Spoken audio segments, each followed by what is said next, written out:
അതെ, ഞാൻ പറയാൻ പോകുന്നത് ഫിഷിങ്ങിനെ കുറിച്ചാണ്. Fishing is like phishing.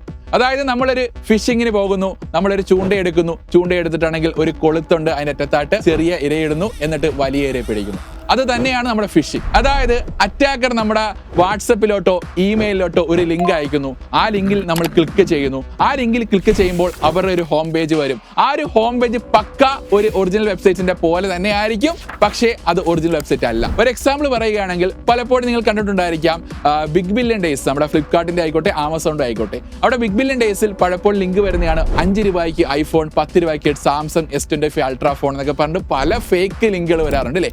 അപ്പോൾ ആ ലിങ്ക് ക്ലിക്ക് ചെയ്യുമ്പോൾ ഫ്ലിപ്കാർട്ടിൻ്റെതായിട്ട് കരുതുന്ന ഒരു ഹോം പേജ് വരും. ഫ്ലിപ്കാർട്ടിന്റെ പോലെ തന്നെ ഇരിക്കും, നിങ്ങൾ കണ്ടാൽ ഒരിക്കലും ഫേക്ക് ആയിട്ട് മനസ്സിലാവത്തില്ല. നിങ്ങൾ എന്ത് ചെയ്യും? നിങ്ങളുടെ പേഴ്സണൽ ഡീറ്റെയിൽസും കാര്യങ്ങളും എന്ത് ചെയ്യും? അവിടെ എൻ്റർ ചെയ്യും.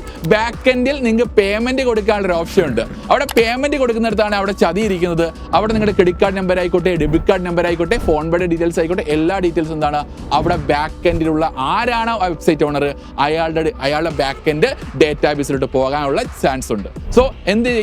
നിങ്ങൾ മാക്സിമം ഇതുപോലെ ലിങ്ക് വരികയാണെങ്കിൽ എന്ത് ചെയ്യുക? ആദ്യം ഫ്ലിപ്കാർട്ടിൽ ലിങ്ക് വരികയാണെങ്കിൽ ആദ്യം പോകേണ്ട എങ്ങോട്ടാണ്? ഫ്ലിപ്കാർട്ടിന്റെ ഒഫീഷ്യൽ വെബ്സൈറ്റ് അല്ലെങ്കിൽ ഒഫീഷ്യൽ ആപ്പിലോട്ട് പോവുക.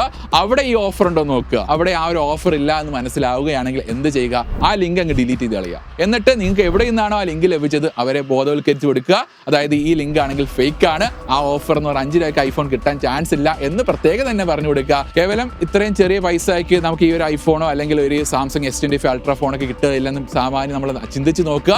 അപ്പോൾ മനസ്സിലായിക്കോളും. അപ്പോൾ എന്ത് ചെയ്യുക? ഇതുപോലെ ലിങ്ക് വരികയാണെങ്കിൽ മാക്സിമം ഫോർവേഡ് ചെയ്യുക, എന്ത് ചെയ്യുക? ഡിലീറ്റ് ചെയ്തിട്ട് എന്ത് ചെയ്യുക? അവരെ ബോധവൽക്കരിച്ച് കൊടുക്കുക.